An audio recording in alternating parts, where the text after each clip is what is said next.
Hello, I'm Richard Vobes. I'm not very well at the moment. I've been quite ill, so I apologise for not putting out videos yesterday. I managed to record something a couple of days ago, which I will put out soon. I've been quite, I don't know what the word is, incapacitated. I've had severe stomach cramps and continuous diarrhea, and this has been going on for nearly 3 days. This will be the 4th day, I suppose. So I feel like it feels like I've been poisoned, whether that's food poisoning or deliberate poisoning, I don't know. I can't think that anyone's given me anything that I shouldn't have had. But anyway, so I've been quite ill. I cancelled a few of my interviews, and I spent the time mostly on the sofa, flopped out, resting, or in bed, just trying to get well. So I was in I'm not really well now, as you can probably hear, and I apologise for the state of me. But I wanted to record this whilst it's fresh in my mind and to tell you what happened to me when I was at my lowest, most vulnerable moment. So yesterday morning at 9 o'clock, I had come down hoping that I would have started to feel better. And I lay on the sofa realising I wasn't getting any better. Hadn't eaten anything for 3 days, still haven't eaten anything. I had one rasher of bacon the night before last. That's all I could manage, and I've been on water pretty much. And some friends have come to my aid with some colloidal silver and apple cider vinegar. And I've had a few C60 charcoal tablets, but not much really. Anyway, yesterday morning at 9 o'clock, there was a knock at the front door. I thought it was the postman and staggered to the door. Hello. And there was a man there who thrust his identification card in front of me and said he was from an enforcement agency and they'd come to collect £500 from me. And he kept showing me this envelope, and he said, are you Richard? And he pointed to this envelope, and I looked at the envelope, and it was a similar name to me, but it was spelt wrong.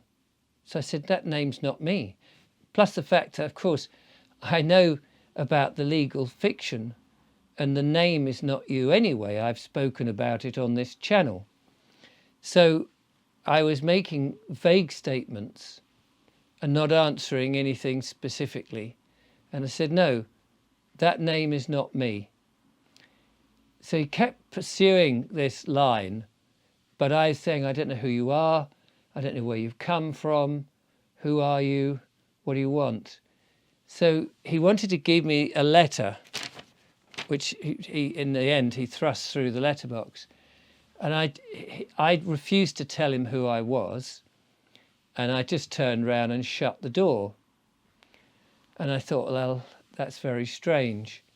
Now, the name that he had presented on the envelope was a version of my legal fiction, but spelt wrong. And I was aware that I'd had letters, 3 letters, to that misspelt name in a windowed envelope about every 3 weeks. Now, I know it's illegal to open an envelope that's not addressed to you. And the advice I'd had from a couple of the sovereign truth people out there that I've interviewed was not directly to me, but what they had said in their own videos and elsewhere, is that if it's not addressed to you correctly, put wrong addressee, return to sender. And if they had any gumption, they would correct the spelling and send it back. Because if I opened it, technically it would be an illegal action. So I didn't open these letters, thinking, well, I don't know what they are. They could easily be circulars. They could be promotional literature. I have no idea. It didn't really give any indication. Well, excuse me, I'm still not very well. Cramps in my stomach. It turns out that these envelopes were from Bath Council, and there's a clean air ULEZ type thing in Bath. The last time I went to Bath by car was about 20 or 30 years ago when I was an entertainer. I'd been there about 4 years ago, but on a canal boat, possibly 3 years ago, can't remember. So didn't drive in. And anyway, they've got this thing. Julia and I drove there for the Better Way conference, had no idea that there was this thing. We arrived in the evening at the hotel, parked the car in the hotel, the van in the hotel, stayed for the event, which was 4 days. I think it was 4 days or 3 days, and my memory now is a bit vague. Anyway, at the end of that, we drove away from the town. So we weren't driving around the town. We just came into town, parked up, stayed in the hotel. Van stayed stationary till we left. And I had no notion that there was a charge or anything. I know there's one in London, and I know in Oxford, but not in Bath. And nobody had said, no, there was no warning from the organisers, oh, by the way, be aware of if you've not come to Bath before, or any of that. So why would you know? So apparently that's what it was. I don't know what the charge was, probably a £5 or a £10 a day to drive through. So let's say it was a £10 a day, two drives, it was 20 quid fine. Well, I didn't know that, and it was illegal to open the envelopes. So he wants to take £508 from me. So they've bought the debt, and then he's come and put their invoice on top of it. I would, if they'd got my name correct, I would have opened the envelope. I would have paid the stupid 20 quid, and that would have been it. But I didn't open the envelope because it was in anyway. So there we are.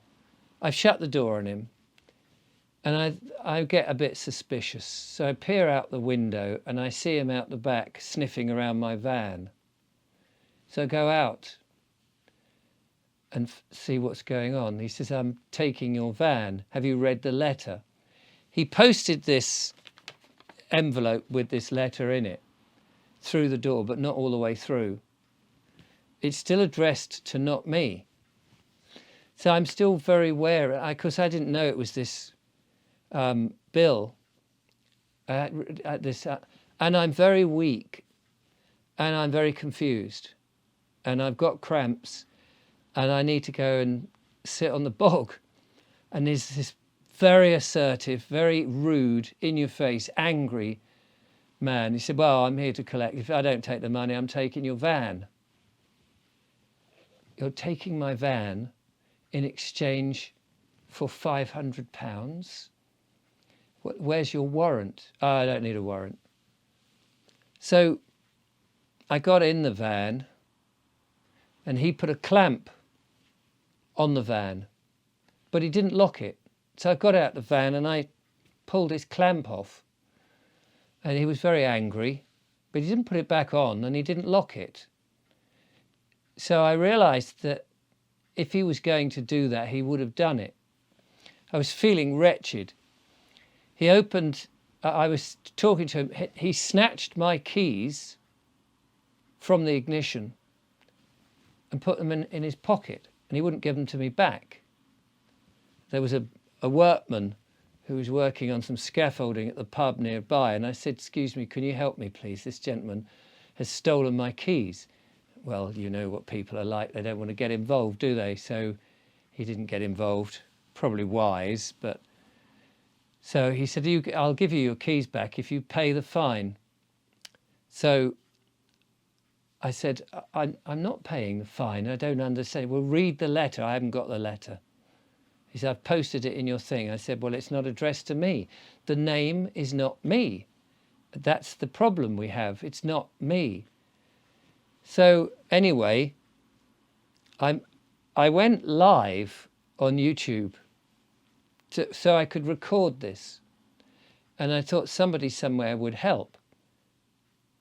Well, I went live and nobody was watching.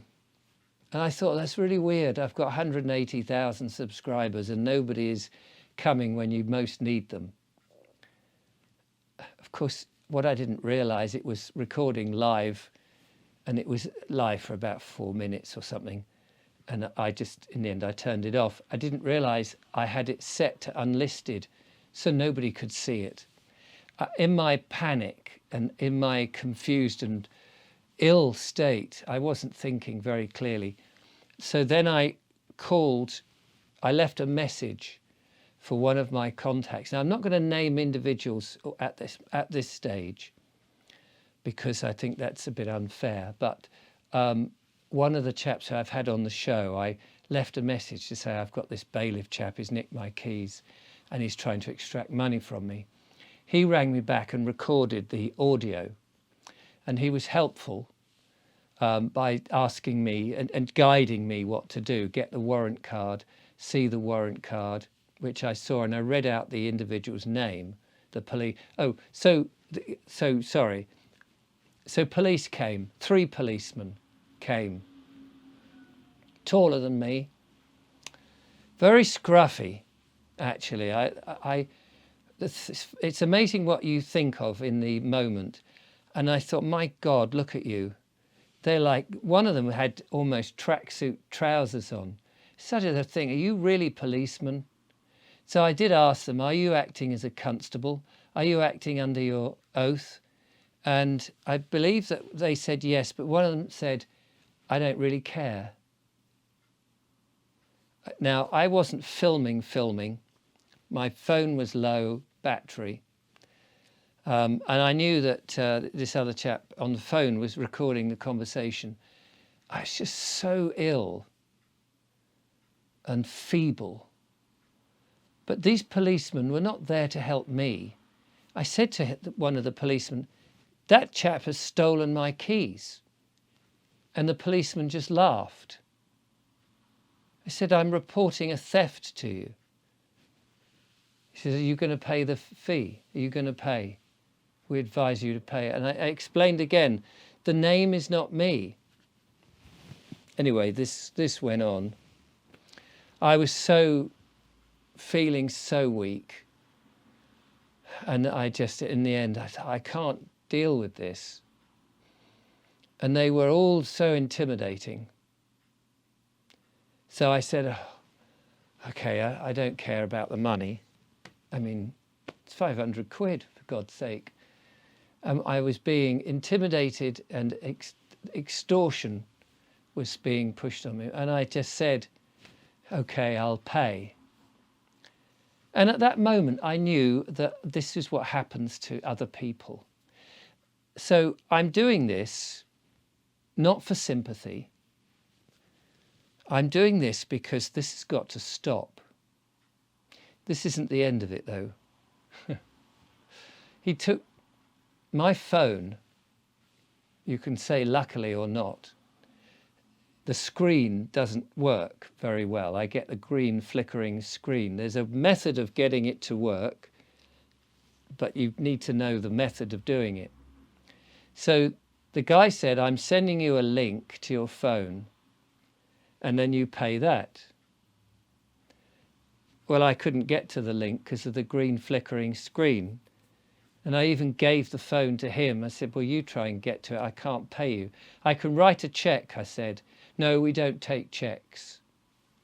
Well, I can't do it then, can I? Look. And he was faffing about. He said, well, you need a new phone. I said, well, what do we do then? He said, I can take the card and take payment. So I got my phone back. I produced a card of a bank account that I have, which is barely any money in it, because I wasn't going to give him my normal card. It had enough money. It had £500 in there, but it was paying water and various debts, and I transfer money to it. It's, it was like a card I use, or an account I use, just to pay the very, very few direct debits I'm forced to have, because I absolutely hate them. So I only have a few. But anyway, he took the payment. He went in his car. You'll see in the thumbnail, I'll put the picture up again. And he's in there taking the payment. Then he says, the payment didn't go through, we're going to take it again. So he took £1,000 because his office came back and said both payments have gone through. So I thought, oh, great, thanks. You've taken £1,000 out of my account. He said, well, you'll get a refund for the one of the payments. Anyway, that was the situation. The police then went, aiding and abetting this enforcement agent. Now, let me tell you, on this paper there is a box. So he talks about, despite previous attempts for payment, your debt has been registered at Northampton County Court Traffic Enforcement Agency and remains outstanding. An enforcement agent in charge of the case, I've called today to take control of goods in order to secure the debt. Take control of goods. If you do not contact me immediately, I may need to reattend and seek goods to take into control. Additionally, your vehicle details have been added to a national ANPR database, I don't know what that is, which could result in your vehicle being immobilised and removed from the location without warning. So there's a bit in here that's got a box. Anything in a box is not part of a legal document. It's outside of, because they're of the four corners rule. Now, I wasn't thinking completely straight about this. So unpaid penalty notice, notice of intention to take control of your goods, that is not on the page. However, on other bits, he does say is there to... Anyway, so he kept threatening if I didn't pay, they would get the tow truck and tow the vehicle away. I don't think now, in retrospect, they were going to do that, because he didn't put the clamp on. Anyway, they all went, having taken £1,000, as I thought. But divine intervention happened. Must have been nothing less. Because half an hour or so later, he rang me and said he had cancelled the payments. I didn't understand quite why. He said, we've cancelled the payments because we've taken too much and we need you to pay on the number on the letter. Oh, we said, and put the phone down. And Julia was here at this point. Even my son Billy had rocked up, because there were 3 police cars down at the end of the lane at the back of the house where my van is. It's actually on private land.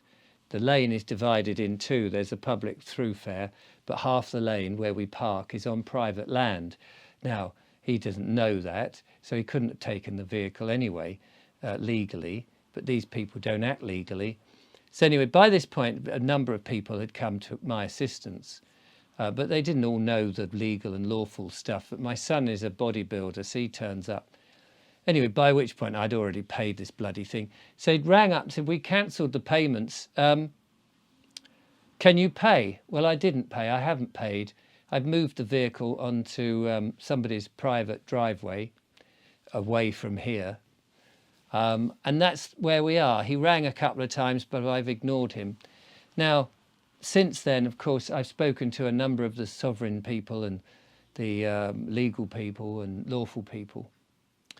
And things are ongoing. So that was the story. So I'm okay. I'm still very weak. And as I say, I've got a video which will either go out today or tomorrow. But they came for me, and now it's personal.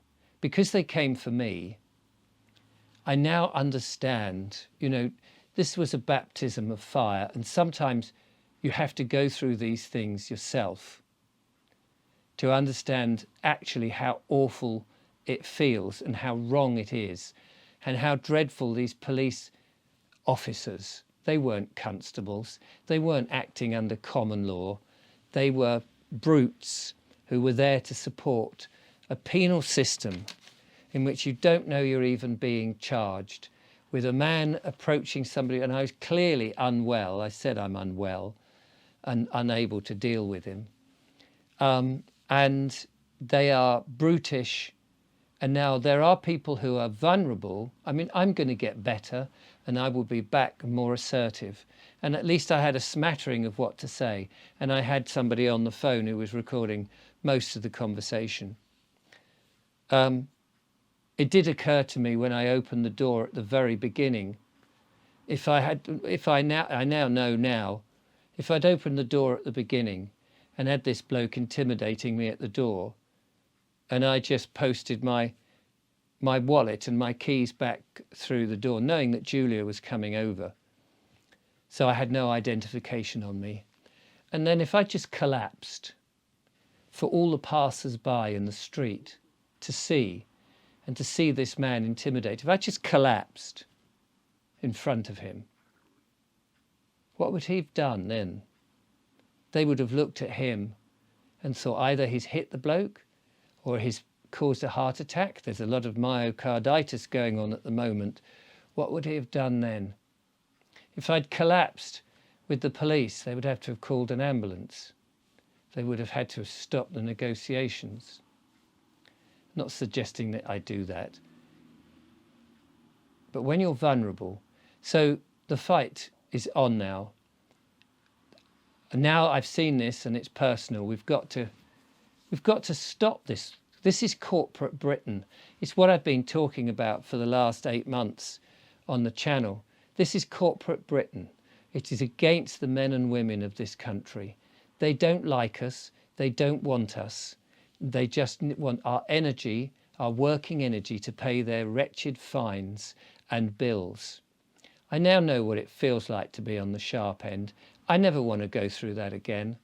And I want to protect those other vulnerable people who don't even know about the truth and sovereignty and whether they're a man or a woman. We've got to protect those people. So I'm going to get myself better and fitter. And together, I'm going to bring more of this so that we can expose these lies and this dreadful situation, because this is not right. And I know that there are some amazingly good people. There's some fantastic. I want to help those people who are watching this who know who came to my aid and my rescue. I thank you. As I say, I don't want to mention names at this moment. If you want details, write to me privately. But I thank you all, and thank you for watching this. And I'm sorry I am appearing weak and enfeebled, but we will win this.